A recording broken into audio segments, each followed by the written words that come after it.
Hello everyone, well here I am up in the front of Imerys at the moment, and I thought it'd be interesting to talk through the safety items we take on board on a race like this.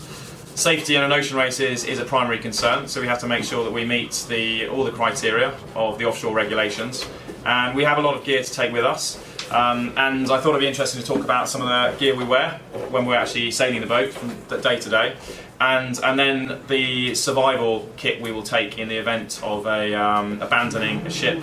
I'll start by actually showing you really just what we're wearing in terms of the life jackets.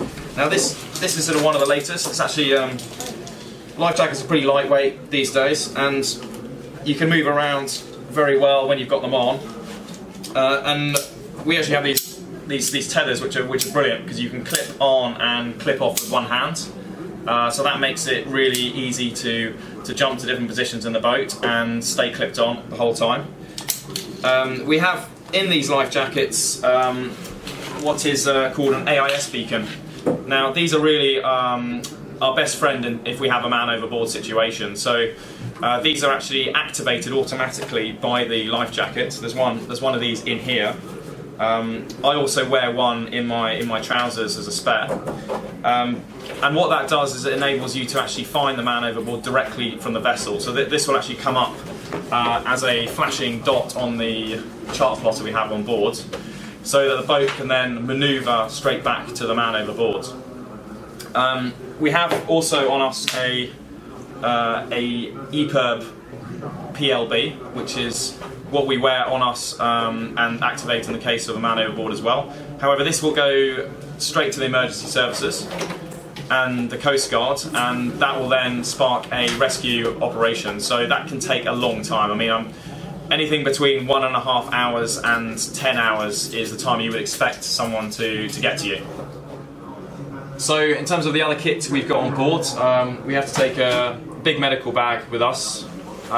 So we've actually spent days preparing pages and pages of items that we've got to take with us, to account for things such as mild seasickness to severe painkillers to what we do in the event of heart trauma or serious injuries.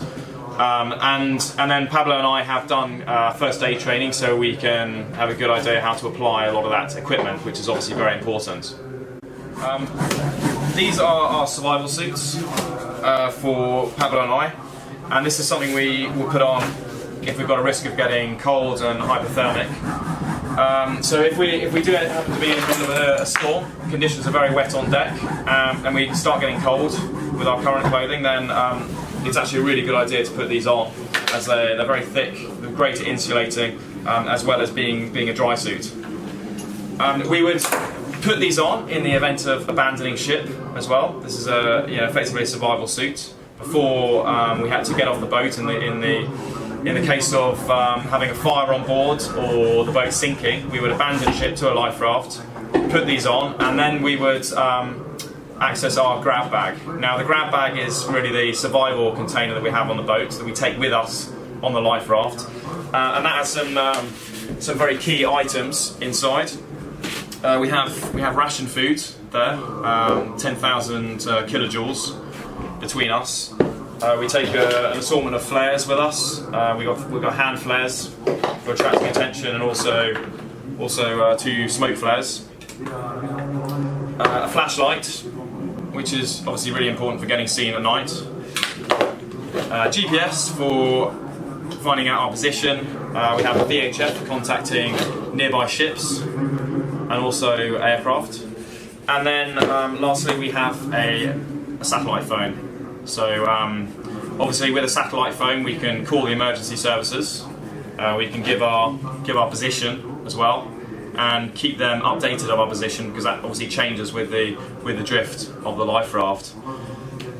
So yeah, I mean, I think the chances of abandoning ship is and becoming separated from your boat is a very rare occurrence, but we have to be prepared for this. I'm actually sitting right on buoyancy foam at the moment, so this boat is theoretically unsinkable in the case of a big collision, as even if it gets waterlogged, the buoyancy foam in this area and also the back of the boat will keep the boat from sinking.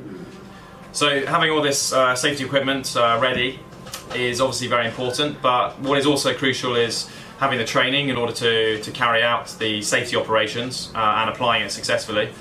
And I think that's it's a primary concern for us, because if we are comfortable that we can stay safe in all weather conditions, then we can concentrate on the performance and sailing the boat fast, and that is what is going to be above all important for an ocean race.